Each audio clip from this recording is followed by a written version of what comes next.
my dear champs, this is Mitali and I welcome you all to evidyarthi.in। कैसे आप सब लोग? आज का दिन हम सबका बहुत अच्छे होने वाला है और बहुत अच्छा दिन है क्योंकि आज हम अपने एक नए चैप्टर की शुरुआत करने वाले हैं, यानी कि chapter number 12 which is sound.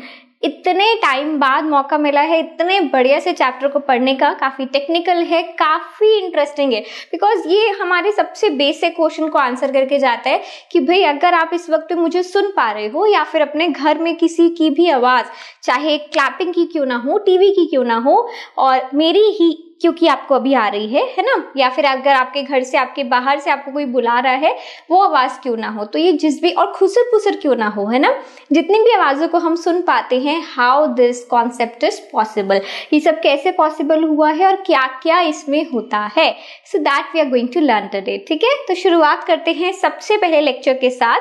I hope you guys are ready for the journey.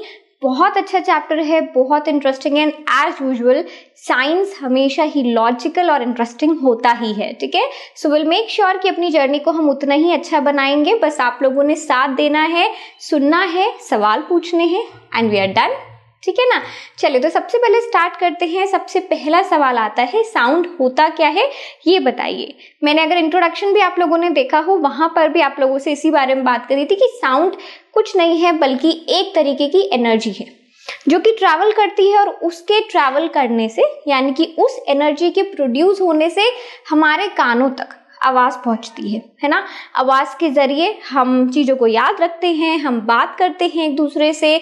अगर इस वर्ल्ड में सर्वाइव कर पा रहे हैं तो अलग अलग जानवरों की अपनी आवाज़ उनको पहुंचा के, उनकी खुद सुन के, बढ़िया सी चिड़ियों की आवाज़ सुन के, चहचहाती उनके सुन के, है ना। तो ये इस तरीके से प्रोसेस है। तो भाई होता क्या है, sound is nothing else but a energy. सबसे पहले हम ध्यान देंगे कि साउंड, जिस तरीके से हमने अपनी पहले मैकेनिकल एनर्जीज पढ़ी है, वी लर्नड अबाउट काइनेटिक, यानी कि अगर बॉडी मोशन में है तो इस वक्त इसमें काइनेटिक एनर्जी है। बॉडी हाइट पर है, यहाँ पर अगर मैं इस रिमोट की बात करती हूँ तो इसके अंदर पोटेंशियल एनर्जी है। तो इसी तरीके से अगर बॉडी एक साउंड क्रिएट कर रही है, उस वक्त भी उसके अंदर एक तरीके की ऊर्जा है, यानी कि एनर्जी है। ठीक है, चलिए अच्छा, और क्या है इसके अलावा हम क्या जानते हैं? It produces a sensation of hearing in our ears. तो बेसिकली एक वो एनर्जी है जो कि हमारे कानों तक कुछ ना कुछ एक सेंसेशन क्या होता है? देखो, वी हैव 5 सेंस ऑर्गन्स, है ना। किसी से हम देख पाते हैं, किसी से हम सूंघ पाते हैं, इसी तरीके से अगर किसी से हम सुन पाते हैं तो वो एक एनर्जी जो कि हमारे कानों में एक सुनने की क्षमता लाती है, उसको हम क्या कहते हैं? साउंड कहते हैं। अब साउंड के क्या क्या टाइप हैं, साउंड किस तरीके से हमारे कानों में पहुंची है, भाई साहब ये जिस गाने के मग्न में खो रखे है ना, ये कैसे पॉसिबल है ना, ये जानना जरूरी है। तो let's dive into that now. ठीक है, तो भाई हमने कल भी एक एग्जाम्पल इस तरीके का लिया था कि we have a very beautiful singer जो कि बड़ा प्यार से, अच्छे से गाना गा रहा है। अब ये कैसे पॉसिबल है ये समझना बहुत जरूरी है। साउंड प्रोड्यूस कैसे होती है, इसी तरीके से नॉट सिर्फ दी सिंगर, बट अगर मेरे पास कोई एक बॉटल है जिसमें कि पानी, अगर सिंपल सी बात है, कोल्ड ड्रिंक लाते हो घर में, कई बार आप देखते हो उसको खोलते समय एक साउंड आई है, उसको अगर आप शेक कर रहे हो तो साउंड आ रही है ना, और अगर वो कोई चीज बॉईल हो रही है तो साउंड आ रही है। तो ये साउंड हमें ऐसी ऐसी जगहों पे भी सुनाई दे जाती है जो कि पॉसिबल, मतलब इस तरीके से पॉसिबिलिटी भी नहीं क्रिएट होती है ना कि बबल्स उड़ रहे हैं, still we are getting some sound out of it, है ना। इसी तरीके से हवा चल रही है, हमारे बाल तो उड़ रहे हैं लेकिन हमें साउंड भी आ रही है। तेज हवा हम बता पाते हैं, धीरे हवा चल रही है, अरे बड़ी तेज हवा चल रही है, बड़ी तेजी का तूफान आया, कैसे पता चला? फील करा ना, कहीं ना कहीं कुछ सुना भी तो है, थंडरस्टॉर्म सुन भी तो रहे हो ना। तो इस तरीके से साउंड आपको सुनाई देती है। बट अगेन क्वेश्चन तो वहीं का वहीं रह गया, कैसे सुनाई दे रही है? क्या वो एक छोटा सा माध्यम है, एक मीडियम है जिसके जरिए इन सभी अलग अलग एक्टिविटीज में हमें कुछ सुनाई दे रहा है। So in all the above activities the object are vibrating and this vibration basically is producing the sound. तो किसी भी एक्टिविटी को आप यहाँ पर देखोगे, चाहे बॉटल में से बबल्स निकलने की आवाज़ हो, या फिर चाहे हमारे सिंगर की आवाज़ हो, या फिर हमारी एक तेज़ हवा में हमारे बाल उड़ने की, या फिर उसे फील करने की आवाज़ हो, बट यहाँ पर सभी ऑब्जेक्ट्स एक दूसरे के साथ टकराते हुए वाइब्रेट कर रहे हैं। ठीक है, वाइब्रेशन से हमें हमेशा याद आता है हमारा फोन। तो अगर हमारे फोन में आप साउंड को ऑफ कर भी देते हो, फिर भी अगर आपने उसको वाइब्रेशन पे लगाया है, वो वाइब्रेशन भी आपको सुनाई देती है। यानी कि वहां पर कोई 2-3 ऑब्जेक्ट्स, पार्टिकल्स आपस में टकराव करते हैं, वाइब्रेट करते हैं, एंड दैट इज वाई हमें साउंड प्रोड्यूस होती हुई दिखती है। ठीक है ना, क्लियर हो गया? चलो, ये अगर आइडिया आपको क्लियर हो गया है, अब हम एक बहुत अच्छे कॉन्सेप्ट पे जाने वाली हैं, पहुंच कैसे रही है। अब सवाल ये आता है, हम तक कैसे पहुंच रही है। फॉर एग्जाम्पल, एक दूर ऊपर एक बढ़िया सी चिड़िया कोई उड़ रही है। ठीक है, कई बार हमें लगता है, अच्छा चील का अगर एक एग्जाम्पल लूं, तो हमें लगता है ना यार अभी जाएगी हमारे पास, अभी जाएगी, और देखते हैं कई बार हम तो इतना शहशवाती करती हुई, मतलब एक आवाज निकालती हुई, एक शार्प सी आवाज निकालती हुई वो चली जाती है। वहां पर भी हम उसको सुनते हैं। So the energy required, basically the energy required to make an object vibrate and produce sound is provided by some outside source। कहने का मतलब है कि देखो, अगर आपको कहीं पर भी sensation of hearing डेवलप करनी है, यानी कि एक आवाज पहुंचानी है या उसको डेवलप करना है, प्रोड्यूस करना है, तो अपने आप से कुछ नहीं होगा। आपको हमेशा एक एक्सटर्नल डिवाइस की रिक्वायरमेंट है। यानी कि यहाँ पर अपने आप ये इस हाथ में आवाज नहीं आएगी। अगर मुझे यहाँ पर एनर्जी क्रिएट करनी है, I have to make it happen, मुझे वो करना पड़ेगा एक एक्सटर्नल ऑब्जेक्ट के जरिए, चाहे वो हवा क्यों ना हो, चाहे वो हमारे हाथ क्यों ना हो, बट वो जब तक टकराएंगे नहीं, जब तक कोई एक्सटर्नल सोर्स उसके कनेक्ट में नहीं आएगा, जुड़ेगा नहीं, तब तक साउंड प्रोड्यूस होना मुश्किल है। ठीक है, अब बात आती है वाइब्रेशन क्या होता है। वाइब्रेशन मतलब होता है a kind of rapid to and fro motion of an object. यानी कि अगर मैं आपको सिंपल सा बात बताऊं, आई हैव एन ऑब्जेक्ट है, ये दिस इज द वाइब्रेशन। अब इस वाइब्रेशन से भी आवाज आ रही है। ठीक है, खुद करके देखो, कोई भी एक पेन उठा लो, कुछ भी एक ऑब्जेक्ट उठा लो, ये सब चीजों की जो क्लैरिटी आएगी ना, पता है इस चैप्टर में सबसे अच्छी बात ये है कि ज्यादातर चीजें ना मैं आपको करके दिखा रही हूंगी, बिकॉज उसी से आप पूरा चैप्टर चुटकियों में सीख जाओगे। मैं सही बता रही हूँ। ठीक है, सो आप लोगों ने भी ये सब करना है मेरे साथ, सो दैट कि हम अच्छे से इस चीज को समझ सके। बिकॉज अदरवाइज मैं पेन हिला रही हूँ, तुम्हें तो आवाज आ नहीं रही होगी, बट तुम अगर उस पेन को इस तरीके से अपने आसपास करोगे तो उसके वाइब्रेशन के जरिए, देखो यहाँ पर वाइब्रेशन हो रही है और मुझे आवाज आ रही है, चाहे बहुत कम, but again some external object is required. एक और बहुत अच्छा सा बात बताती हूँ आपको। पता है, मैं अगर इस पेन को यहाँ पर वाइब्रेट कर रही हूँ तो इसके आसपास एक ऐसी लेयर है, एक ऐसा एटमॉस्फेयर है, जिसकी वजह से वो साउंड सुनना पॉसिबल है। ऐसे बहुत सारे जगहें हैं जहां पर अगर इस पेन को मैं वाइब्रेट करूंगी, फॉर एग्जाम्पल मून, अगर इस पेन को मैं वाइब्रेट करती मून पर, या फिर इस तरीके का कोई भी ऑब्जेक्ट मून पर वाइब्रेट कर रहा होता, तो मजाल है आपको आवाज आ जाती, कभी नहीं आएगी। मून पे आवाज नहीं आती है ना।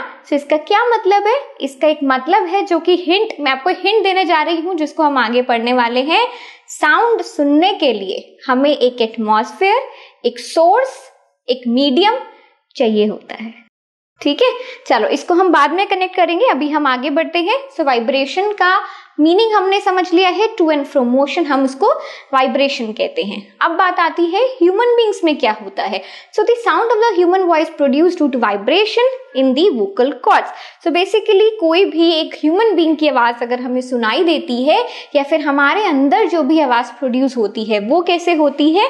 हमारे वोकल कॉर्ड्स में। ये हमारा वोकल कॉर्ड का एरिया है और कहीं ना कहीं यहाँ पर आपकी साउंड प्रोड्यूस हो रही है। जस्ट अ मिनट गाइस, यहाँ पर कहीं ना कहीं साउंड प्रोड्यूस हो रही है। These are the particles. ये पार्टिकल्स आपस में जब टकराएंगे, वाइब्रेट करेंगे, आपको एक पैटर्न दिख रहा है, यहाँ पर पतला सा पैटर्न एक बना हुआ है, कहीं जगह पे ब्लैक कलर के पॉइंट्स हैं जो कि एक साथ इकट्ठे हो रखे हैं और कई जगहों पे उसमें स्पेस है।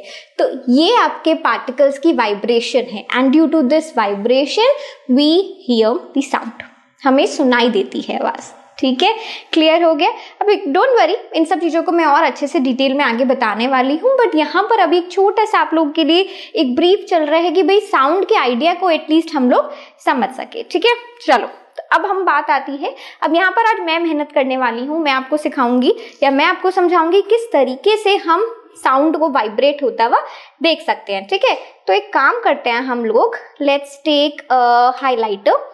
अब मैं यहाँ पर देखो क्या करने वाली हूँ, एक एग्जाम्पल आप लोग के साथ स्टार्ट करती हूँ।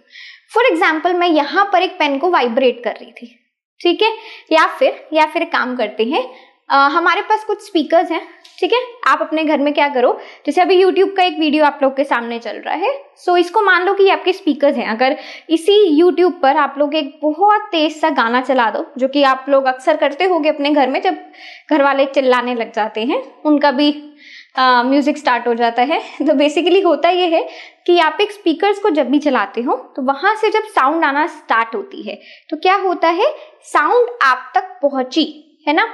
पहुंची क्यों है, क्योंकि वो किसी के रास्ते के द्वारा तो आप तक आई है ना। इसका मतलब है, जैसे कि मैंने आपको इसका एग्जांपल दिया था, that if we are vibrating this object, अगर हम इसको वाइब्रेट कर रहे हैं तो मुझे साउंड सुनाई दे रही है, बिकॉज एक ना एक माध्यम जरूर है जिसकी वजह से मुझे इस वाइब्रेशन सुनाई दे रही है, और वो माध्यम होता है एयर।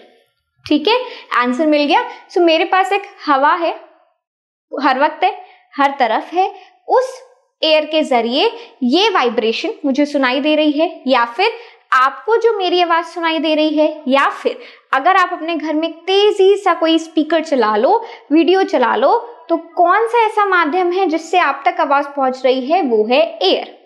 ठीक है, अच्छा अब मैं क्या करने वाली हूं, अब मैं एयर के पार्टिकल्स को ड्रॉ करूंगी। ठीक है, किस तरीके से, चलो मैंने यहाँ पर क्या करना है, इस बार हाइलाइटर लिया है। अच्छा, तो हाइलाइटर का कलर तो भाई बिल्कुल अच्छा नहीं है, सो हम सबसे पहले क्या करते हैं, कुछ डार्क आपके लिए लेते हैं, है ना, अदरवाइज समझ नहीं पाएंगे। We want the highlighter and in this highlighter we want some different colour.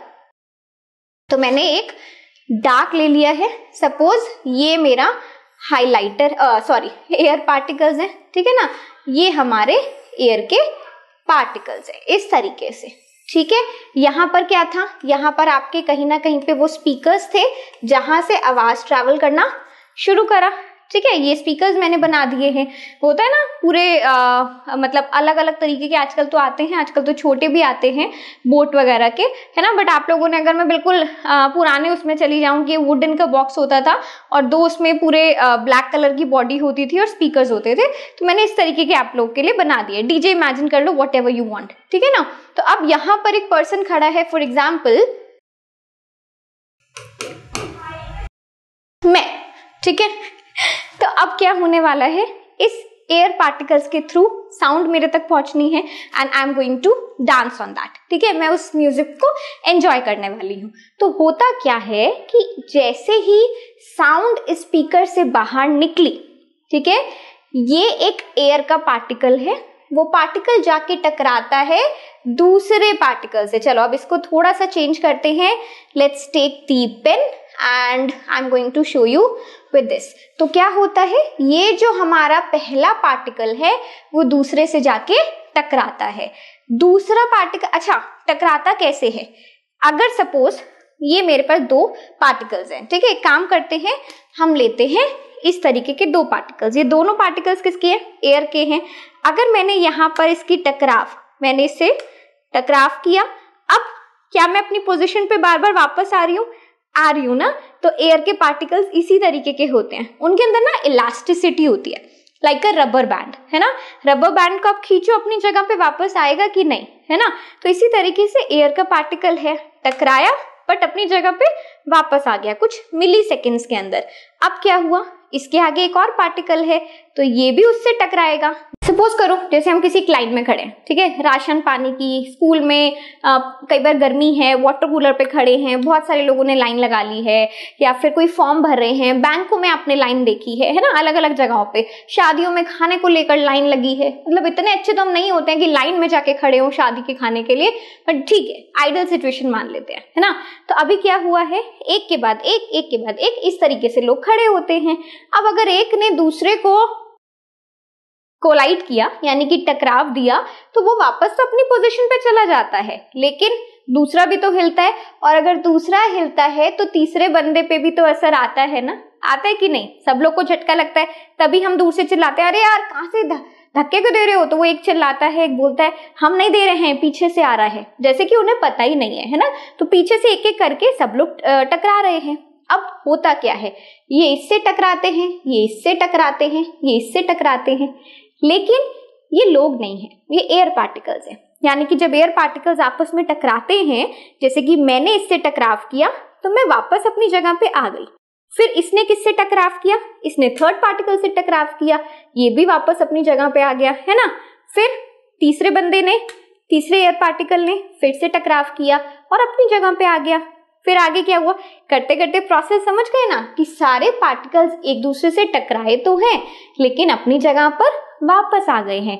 तो इससे क्या हुआ है, इससे एक वेव क्रिएट हो गई है, यानी कि एक डिस्टरबेंस क्रिएट हो गई है। ठीक है, तो ये जो सब लोग टकराए हैं इसको बोलते हैं, ये जो कोलिजन हर एक का हो रहा है, कोलिजन ऑफ पार्टिकल्स, है ना। ये जो एयर पार्टिकल्स का टकराव है या जो कोलिजन है, इसको हम क्या बोलेंगे, इसको हम बोलते हैं वेव, यानी कि एक डिस्टरबेंस। आपको डिस्टरबेंस का अगर मैं एक और एग्जांपल दूं तो आप याद करिए, जब हम किसी लेक के किनारे होते हैं या नदी के किनारे खड़े होते हैं और मन करता है कि चलिए एक पत्थर डालते हैं, और जो हमारी लेक थी या फिर जो नदी थी वो उस वक्त पे बिल्कुल स्टेशनरी होती है, कोई हवा नहीं चल रही है, कोई बरसात नहीं आ रही है, पानी आराम से बस फ्लो कर रहा है, बहुत तेजी का फ्लो भी नहीं है।